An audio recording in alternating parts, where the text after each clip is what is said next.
Bonjour, bienvenue dans les vidéos de WebRoman. Dans cette vidéo, nous allons apprendre à gérer les stocks de nos produits. Alors, vous avez deux possibilités pour les stocks.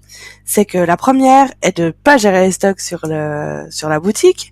Donc, ça veut dire que c'est un produit que vous pouvez toujours refaire, par exemple, comme des pâtisseries ou de la nourriture, des choses comme ça, que vous faites à la main, donc qui sont toujours en stock. Ça, c'est la première possibilité. Donc là, vous avez rien à gérer sur le site, aucun stock à mettre. Deuxième possibilité, c'est effectivement d'activer les stocks sur la boutique et donc de gérer le nombre de produits que vous avez. Alors pour ceci, vous allez aller dans Catalogue, Produits.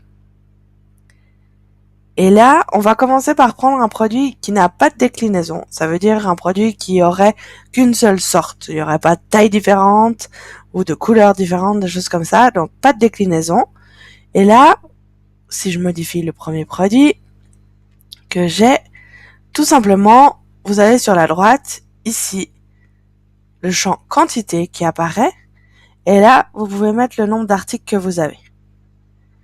Donc, soit ici, première chose, ou alors, c'est aussi possible de le gérer dans l'onglet ici, quantité, et vous pouvez le gérer ici.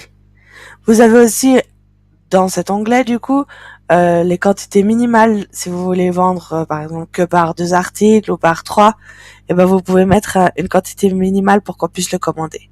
Vous pouvez aussi gérer en dessous, ici, des messages différents ou des alertes différentes selon, quand on arrive en fin de stock pour qu'il affiche des messages différents. Automatiquement, de toute façon, il va gérer que dès qu'il arrive moins de 3 pièces sur la boutique, il va vous alerter vous en tant que gérante de la boutique et il va mettre un message sur la boutique pour dire attention aux clients, il reste très peu d'articles. Ça, c'est la première des possibilités pour gérer les quantités. La deuxième possibilité encore, quand on a les stocks actifs, c'est de retourner, on va retourner dans produits et on va prendre un produit, deuxième que j'ai là, qui a des déclinaisons.